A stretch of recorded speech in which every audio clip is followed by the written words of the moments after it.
Buenas noches, bienvenidos a la edición central de Noticias Caracol. Desde el próximo 1 de febrero, Ecuador impondrá un arancel del 30% a los productos que Colombia exporta a ese país. Sí, señor, y según el presidente Daniel Noboa, la decisión obedece a la falta de cooperación del gobierno Petro en la lucha antinarcóticos en la frontera. Con este mensaje en su cuenta de X, el presidente de Ecuador, Daniel Noboa, anunció que impondrá a partir del 1 de febrero lo que llamó una tasa de seguridad del 30% a las importaciones provenientes de Colombia. La razón del presidente Noboa es lo que califica como falta de cooperación de Colombia en la lucha contra el narcotráfico y la seguridad en la frontera, por lo que dice que la medida se mantendrá hasta cuando ese compromiso sea real. Luego del anuncio, el ministro de Defensa de Colombia, Pedro Sánchez, respondió desde Qatar que la colaboración entre los dos países en materia de seguridad sí existe y citó la incautación de 2.24 toneladas de marihuana en la zona de frontera. En el balance de las operaciones militares de Colombia también se cuenta, entre otras cosas, la incautación de 4 armas de fuego de largo alcance, la destrucción de 7 laboratorios de cocaína y la captura de 98 personas en todo el país.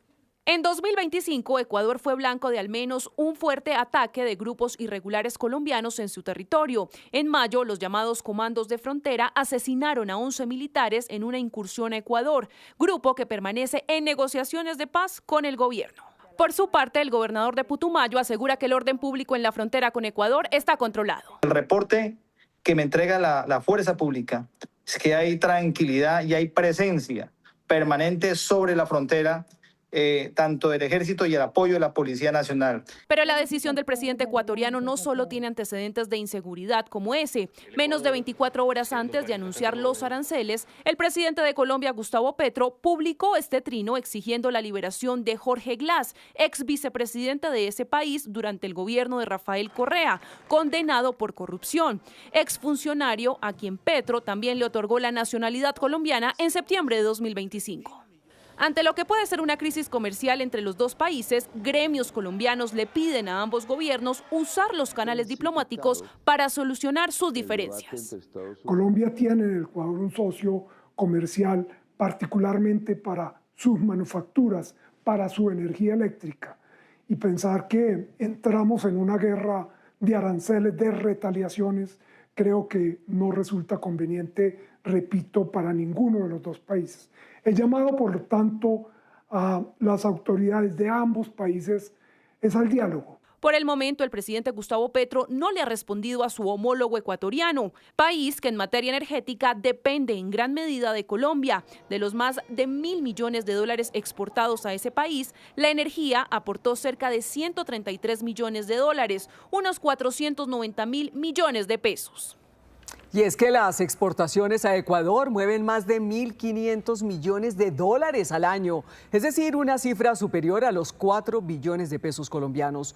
Consultamos expertos para entender los efectos del arancel que impondrá Ecuador a nuestro país. La frontera entre Ecuador y Colombia es una de las más dinámicas en materia comercial. Solo entre enero y octubre del año pasado, Colombia exportó a ese país productos por $1.529 millones, es decir, más de 4 billones de pesos. En ese mismo periodo, Colombia importó desde Ecuador $702 millones, cerca de 2,5 billones de pesos. Hay más de 2.000 empresarios colombianos que exportan actualmente a Ecuador. Sin lugar a dudas, este tipo de noticias perjudican esta relación comercial. Las principales exportaciones de Colombia hacia Ecuador están concentradas en productos mineroenergéticos, cosméticos, plásticos y manufacturas, vehículos y autopartes, así como productos farmacéuticos. Este intercambio comercial dinamiza especialmente las economías de departamentos como Nariño, Cauca y Valle del Cauca. De ahí, la preocupación se manifiesta en esas regiones por el impacto que podría tener la medida en las empresas exportadoras. Una inquietud que también se extiende a Bogotá, donde se concentra la sede de numerosas compañías que comercian con Ecuador. Así que un llamado cordial y desde luego a la mesura en estos temas diplomáticos, en estos temas que tienen que ver con la relación bilateral y con el comercio entre nuestros dos países. Sin embargo, los efectos de esta medida no serían exclusivos para Colombia. En Ecuador, los consumidores podrían enfrentar incrementos en los precios debido al nuevo arancel, tanto en productos como los bienes locales que dependen de materia prima colombiana. Por eso también se vería afectados los consumidores en nuestro vecino país, porque tendrían que pagar no necesariamente 30%, sí, pero sí probablemente mucho más caro varios de esos productos colombianos. Y también es muy importante decirlo, si hay una retaliación de Colombia en temas de aranceles. Colombia, por su parte, importa desde Ecuador productos como pescados y mariscos, aceites vegetales y arroz. Sin embargo, hay preocupación que ante la medida se incremente el contrabando en la frontera.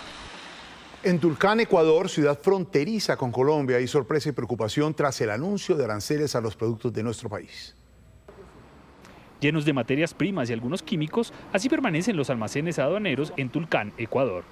Se traen lo que es básicamente materias primas, polímeros para la industria, un sinnúmero de productos, inclusive productos terminados. Tulcán vive del comercio con Colombia, por eso la preocupación tras el anuncio del presidente de Ecuador, Daniel Noboa, sobre la imposición de aranceles a productos colombianos. Estamos hablando de depósitos temporales, agentes afianzados, el tema de transporte pesado y todo lo que está concatenado a estos servicios, ¿sí? Entonces nos veríamos afectados gravemente. Entre el 2014 y 2016, el gobierno de turno había impuesto sobretasas a productos colombianos, afectando bienes de consumo e industriales. Que hay cifras negativas afectando con despidos, con cierre de microempresas, y esto ha sido pues un tema muy grave que afecta directamente a todos. Y si alzan los aranceles, pues ¿qué irá a pasar con el transporte pesado? Lastimosamente siempre nos hemos golpeado de una forma, de otra forma. Solo en la frontera de Rumichaca la dinámica comercial alcanza millonarias cifras. Más de 2.160 millones de dólares con cifras de la vigencia 2024 que se registran en productos que salieron del país con destino al Ecuador. Al lado y lado de la frontera esperan diálogos y diplomacia que permita solucionar la tensión comercial. Pues en Ecuador los analistas aseguran que imponer un arancel a Colombia no es una medida acertada. El informe es de nuestro canal aliado Ecoavisa. Son varios los productos provenientes desde Colombia a Ecuador que serán más caros, debido a la decisión del presidente Daniel Noboa al aplicar una tasa de seguridad del 30% a las importaciones colombianas desde el 1 de febrero. Ecuador mantiene una balanza comercial desfavorable con Colombia, porque importa más de lo que exporta. En 2023, el déficit fue de 1.169 millones de dólares. En 2024 se redujo a 839 millones y en 2025 hasta noviembre alcanzó los 852 millones de dólares, según Fedexport con datos del Banco Central del Ecuador. La dependencia de insumos colombianos es alta, casi la mitad. El 47% de los productos que Ecuador compra a Colombia son insumos que sirven como materia prima o componentes para que las empresas ecuatorianas fabriquen sus productos dentro del país. Entre los principales productos importados desde Colombia en 2025 están los cosméticos, por 191 millones de dólares, farmacéuticos por 124 millones, vehículos y sus partes por 120 millones y plásticos y sus manufacturas por 116 millones. A esto se suma la importación de energía eléctrica. En 2025, casi 67 millones de dólares se pagaron a Colombia. Solo en diciembre fueron 15 millones. El economista Alberto Acosta considera que esta medida de presión adoptada por el presidente Daniel Noboa no es una decisión acertada. Querer castigarle supuestamente a Colombia con un 30%, lo que realmente hace es castigar al sector productivo nacional, que tendrá un recargo en costos y que eso se verá reflejado en precios de producto final mucho más caros. Colombia actualmente recibe más de 1.130 productos de Ecuador y son al menos 580 empresas las que se encuentran vinculadas al comercio con el vecino país. 7 de la noche, 11 minutos. Los usuarios de la nueva EPS aseguran que están a la deriva. No tienen claro qué pasará con su atención médica y les preocupa que el embargo de sus cuentas termine por liquidar el deficiente servicio de la entidad. Embargadas o no las cuentas bancarias de la nueva EPS, la situación es muy complicada para los afiliados. Siguen esperando que alguien les dé una respuesta a la falta de medicinas, atención de especialistas y tratamientos médicos. La situación sigue igual porque hay mucha gente, tiene muchos afiliados, entonces no, me han dicho, no se mueven para nada. Yo vengo teniendo la nueva EPS desde que nació, era del Seguro Social, pero en este momento es imposible. Hay resignación, desespero y muchas preguntas sin resolver. Y la atención es malísima, duré 4 horas para que me dieran estos documentos y se demoraron muchísimo. ¿Qué procedimiento está esperando? Un procedimiento para retirarme la nueva EPS por eso mismo. Y ahora la incertidumbre aumenta tras la advertencia clara de la nueva EPS sobre el grave riesgo que enfrenta su operación si no le es devuelta la administración de sus cuentas bancarias, donde se encuentran los recursos destinados a su funcionamiento mensual. La nueva EPS recibe mensualmente en promedio una suma parecida a la del embargo, o sea, alrededor de 2 billones de pesos al mes para poder cubrir sus costos recurrentes. Entonces, esta situación, digamos que aprieta un poco esa caja de la organización. Las organizaciones que representan a los 11.5 millones de afiliados insisten en que se trata de un drama humanitario sin precedentes que está cobrando la vida de los pacientes. Que venimos padeciendo una grave crisis humanitaria, el talento humano en salud, los pacientes y los usuarios venimos enfrentando una crisis que parece que no tuviera un doliente en el gobierno nacional. Una gran pregunta es qué ha pasado con el dinero durante el 2025, porque hay una violación del derecho a la salud como de un 30-40% y lo poco que se está prestando tampoco se está pagando. La EPS más grande del país está en cuidados intensivos. No ha presentado estados financieros desde hace 3 años y en la poca información a la que tuvo acceso la Contraloría acumula una deuda superior a los 21 billones de pesos. Y por otro lado, la Contraloría alertó por el nuevo modelo de pasaportes que debería entrar a operar en el mes de abril. En una carta enviada a la canciller, advierte que el gobierno no ha tomado las medidas necesarias para garantizar la expedición de pasaportes desde esa fecha. Agrega que las actividades que tiene que adelantar la imprenta para capacitarse en ese proceso está atrasado, generando riesgos operativos y financieros.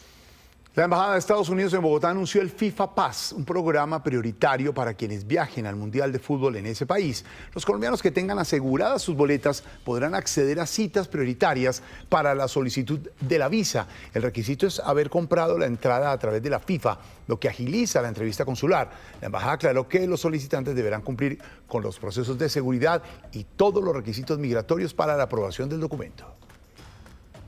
La Fiscalía descartó un enfrentamiento entre disidentes en el Guaviare el pasado 16 de enero. Según el ente investigador, las 26 víctimas, 4 de ellas menores de edad, fueron ejecutadas con tiros de gracia. El Instituto de Medicina Legal avanza en exámenes de balística y toxicología para determinar si le suministraron alguna sustancia previo a su asesinato.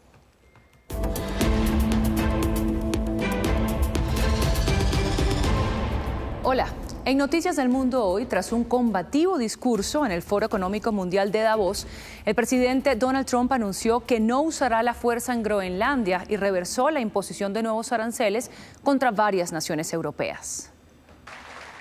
El presidente Donald Trump llegó a Davos descartando el uso de la fuerza, pero planteando sus exigencias.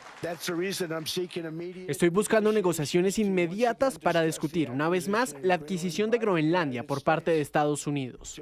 Y en cuestión de horas parece que algo consiguió. Tras un discurso con tono de regaño hacia Europa, el mandatario estadounidense se sentó con el secretario general de la OTAN, Mark Rutte, anunciando posteriormente un principio de acuerdo marco en lo que respecta a Groenlandia y echando para atrás los aranceles del 10% contra 8 países europeos. Su tono mostró que quedó contento. Creo que es un acuerdo realmente bueno para todos. Ofrece gran seguridad, tanto nacional como internacional. Es un acuerdo que la gente aceptó con entusiasmo. Es realmente fantástico para Estados Unidos. Consigue todo lo que queríamos. Los detalles, no obstante, no son claros, así como tampoco si Estados Unidos se quedará con Groenlandia, como el presidente tan insistentemente reclamó.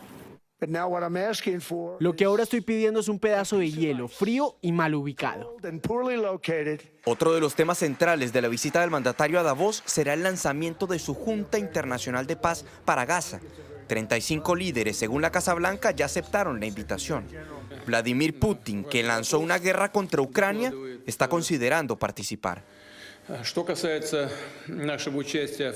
El canciller ruso ha recibido el encargo de estudiar los documentos que recibimos y de consultar sobre el tema con nuestros socios estratégicos. Solo después de eso podremos responder a la invitación que se nos ha transferido. El Vaticano también confirmó que recibieron la invitación y que reflexionarán sobre la decisión a tomar. 44 personas han muerto en 2 accidentes ferroviarios ocurridos en menos de 3 días en España. Varios habitantes y visitantes están preocupados por la confiabilidad del sistema de trenes. La preocupación se ha instalado entre los usuarios de la red de trenes en España, por años símbolo de orgullo nacional y hoy motivo de dudas tras los 2 accidentes ocurridos en los últimos días. Durante un tiempo probablemente no vuelva a coger ni los trenes ni ningún medio de transporte en los que haya pasado cualquier circunstancia como esta. La verdad que un poco de inseguridad porque ir todos los días en tren y que a veces pues parecía hay retrasos y cosas así más leves, pero claro que haya pasado esto y a veces que el tren que se mueve mucho, pues a mí me da miedo. Por su parte, a 3 días de huelga convocó el Sindicato de Conductores de Trenes en España desde el 9 de febrero. El más reciente incidente ocurrió ayer en el municipio de Gélida, cerca de Barcelona, cuando a las 9 de la noche un muro de contención cayó sobre la vía férrea provocando que un tren de corta distancia chocara. El conductor murió. Se cree que las fuertes lluvias que han azotado Cataluña estos días debilitaron el muro. Suspender el servicio de Rodalies, que se mantiene, repito, suspendido hasta que finalicen estos trabajos y podamos asegurar la seguridad de todo el sistema ferroviario de Rodalies regionales y media distancia. El accidente ocurrió 2 días después del de Ademuz, en Andalucía. Hoy hallaron un nuevo cuerpo, elevando a 43 las víctimas mortales. 31 heridos permanecen hospitalizados, 6 de ellos en cuidados intensivos. En medio de las investigaciones observan con atención esta pieza, un bogie o eje, punto clave de contacto entre el tren y las vías. Fue hallado en un arroyo al pie de la vía férrea y podría arrojar luz sobre la causa del descarrilamiento. Se han detectado una especie de pequeños mordiscos de 1 milímetro de espesor aproximadamente y unos 2-3 centímetros de ancho en los bogies delanteros, si no me equivoco, de los 5 primeros coches del tren Irio siniestrado. Es decir, en los 5 coches que no descarrilaron, ¿no? El 31 de enero se realizará un homenaje a las víctimas en la ciudad de Huelva, de donde eran muchos de los fallecidos. En Noticias Caracol en Vivo hablamos con una de las periodistas que reveló el escándalo que tiene en la mira de la justicia española al cantante Julio Iglesias por denuncias de abuso y acoso sexual por parte de 2 exempleadas. Elena Cabrera, periodista y jefe de cultura del diario.es, es una de las investigadoras que reveló el escándalo del cantante español en un trabajo conjunto de colegas de su medio y de Univisión. Empezamos a investigar hace 3 años, pues podéis ver que es algo que todavía estaba, digamos, había afectado mucho a estas mujeres, todavía estaban viviendo el trauma del paso por la casa de Julio Iglesias en Punta Cana. Elena contó cómo inició la investigación. Somos nosotras, las periodistas que investigamos este caso, las que logramos aproximarnos a el entorno de las extrabajadoras. La periodista describió las circunstancias de las mujeres. Contó que en medio de su cotidianidad entre trabajo como internas, no se daban cuenta de ciertas conductas inapropiadas y normalizaban el maltrato. Para ellas acaba siendo normal que les insistan, les presionen para enseñar los pechos allí dentro de la casa, delante de Julio Iglesias o delante de otras personas que pudiera haber en ese momento en la casa, según nos han contado, ¿no? O es normal que haya manoseos y haya toqueteos o que les besen en la boca sin que ellas lo deseen o sin que lo hayan pedido. Estas conductas, según les contaron, venían directamente de Julio Iglesias y de otras mujeres encargadas de la casa. También dentro de la casa, él ejerce una autoridad muy severa, se enfada con frecuencia, tiene estallidos de ira. La manera de emplearlas era a través de Instagram. con determinadas características y petición de fotografías. El cantante, por su parte, pidió a través de su abogado archivar la investigación en su contra en España y detener el daño reputacional. Medios de comunicación oficiales en Irán confirmaron que más de 3.100 personas murieron durante las protestas que se iniciaron a finales de diciembre. Las manifestaciones, que duraron más de 15 días, fueron calificadas como uno de los estallidos sociales más grandes en la historia de ese país. Según la agencia Reuters, un funcionario del gobierno iraní, bajo condición de anonimato, afirmó que los muertos serían más de 5.000. 7:30. Esta historia. Un niño que sueña con estudiar le prometió a su profesor raspar coca para comprar sus cuadernos y regresar a clase. Stephanie Valencia habló con el docente sobre la cruda realidad que viven los menores en zonas cocaleras. En una escuela escondida entre montañas y trochas de una de las zonas de mayor conflicto armado y de producción de cocaína en Colombia, un niño le hace una pregunta sencilla a su profesor a través de chat. ¿Qué necesita para poder estudiar? Por lo menos sí que le compren lo de las áreas fundamentales, que son sociales, matemáticas, naturales y español. Esos 4 cuadernos sí sería bueno que le compraran nuevos. El niño le da una respuesta inocente pero devastadora. Bueno, profesor, ya sé, entonces ahorita me pongo a hacer eso y como yo sé raspar, entonces raspo poquito a poco por ahí para comprarme los 4 materias. Un niño de 8 años que no habla de juguetes, habla de cuadernos, habla de querer estudiar en una zona tan apartada del país donde la educación no es un derecho garantizado, sino una lucha diaria. En entrevista con el docente y bajo total protección de su identidad, nos contó sobre ese momento. Es la mayoría, la realidad de casi todos los niños de la zona, realmente y tristemente. Este estudiante es uno de los primeros que llega. Los padres de familia no lo traen, pero él llega porque llega de cualquier manera. Buen estudiante, excelente estudiante. ¿Y qué decir de los riesgos a los que a diario se enfrenta este profesor con sus estudiantes en una escuela que a veces hace de trinchera? Nosotros sentimos al estar acá, el sonido de los bombazos, de los disparos a lo lejos, es de temor, zozobra, de impotencia. Ante el esfuerzo de los niños por salir adelante, el profesor ve en ellos un ejemplo para el país. Si ellos, los niños, hacen cualquier cosa desde pequeños para llegar a la escuela y tratar de superarse, uno, ¿por qué no? Pues es una alerta muy clara, la que ustedes están visibilizando, que pone de presente no solo la situación de este niño, sino de cientos de miles de niños que están viendo afectados el acceso a sus derechos. Dice el profesor que les han prometido inversión social y no les han cumplido.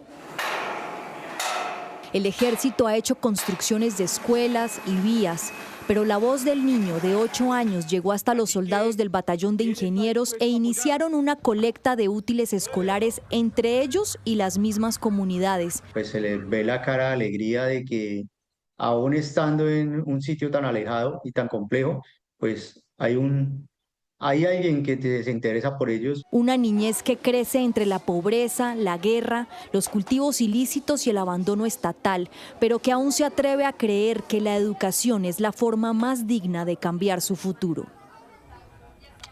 Uno de los 18 caballos rescatados por la policía en Fusagasugá, Cundinamarca, sería sacrificado debido a su estado delicado de salud. El animal junto a otros 17 equinos eran movilizados en un pequeño furgón en precarias condiciones.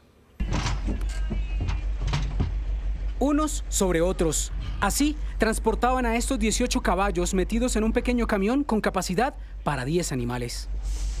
El camión hizo un recorrido de casi 12 horas desde Puerto Rico, Caquetá, hasta Fusagasugá, Cundinamarca, donde fue detenido por la policía.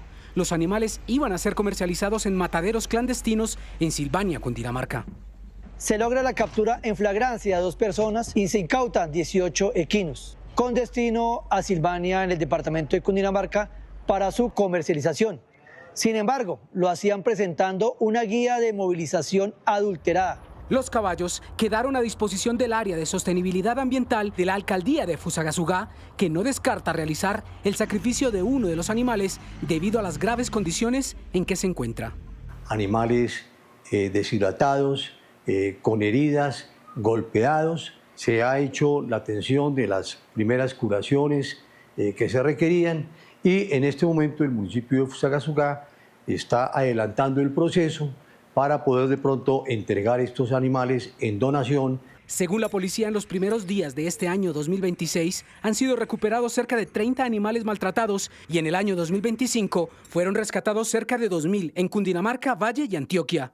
Los animales que mayor afectación son caballos, perros, gatos y mulas. Si hay la posibilidad para que ellos puedan en condiciones ser retornados al hábitat silvestre, así se hace en coordinación con la autoridad ambiental. Y si no, hay unos programas también para que personas que los quieran adoptar se les entregue. En los 10 primeros días de enero, la policía arrebató de las manos de los traficantes a cerca de 800 animales silvestres y el año pasado fueron recuperados 31.289 en Córdoba, Sucre, Bolívar, Atlántico y Santander.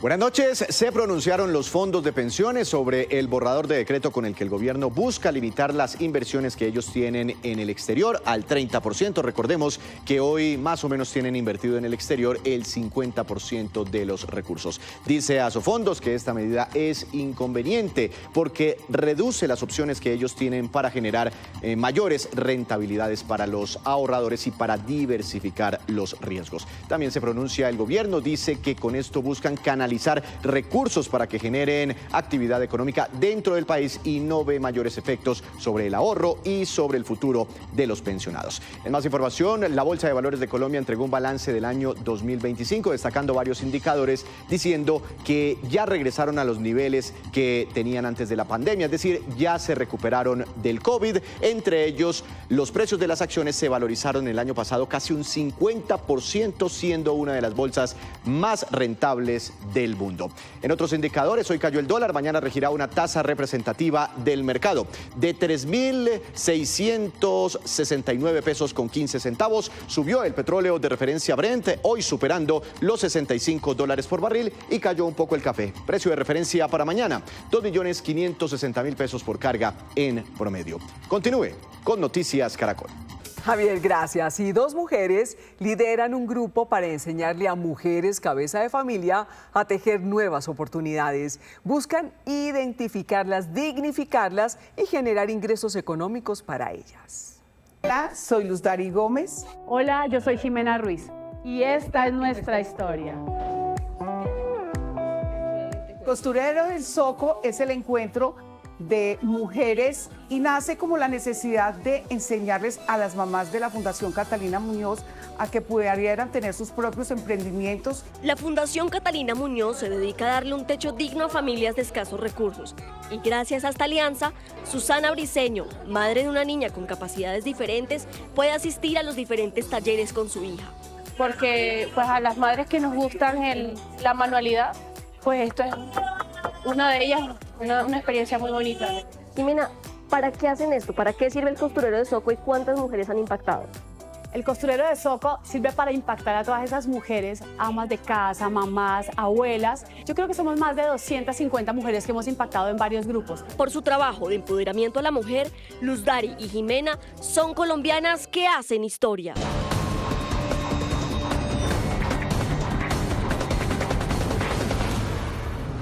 Buenas noches y bienvenidos al Código Caracol.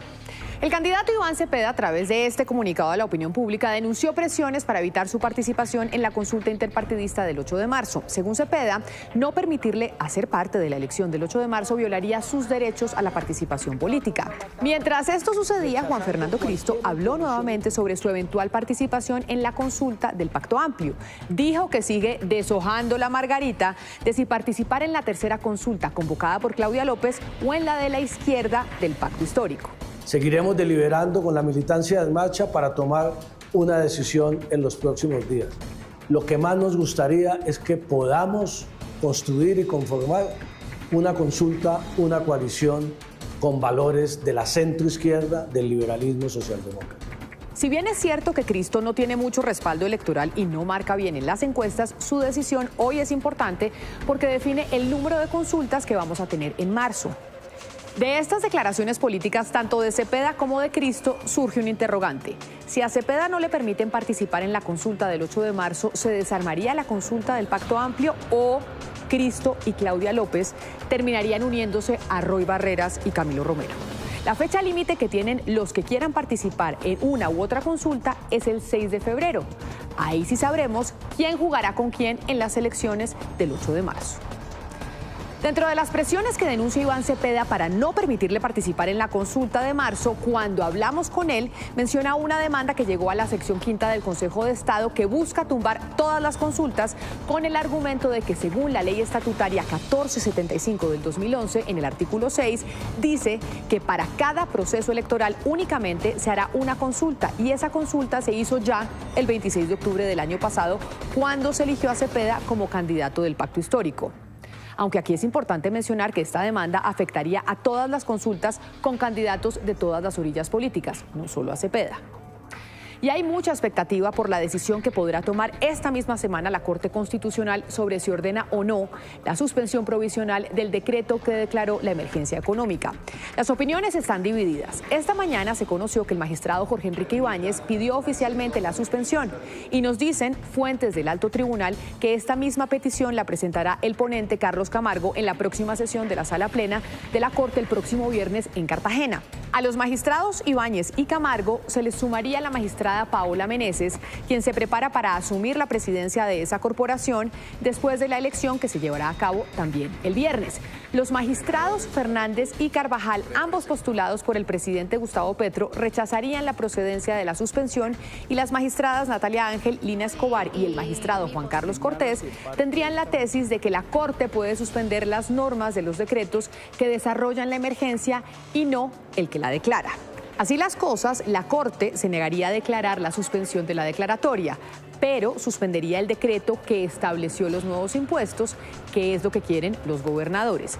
Hay también discusión sobre la figura jurídica de la que echaría mano la Corte para tomar esa decisión que no se ha tomado nunca antes, porque el ponente de este segundo proceso, el magistrado Cortés, cree que se debe invocar la excepción de inconstitucionalidad y no la suspensión, pero pues eso parece ser un debate técnico que conduce al mismo resultado.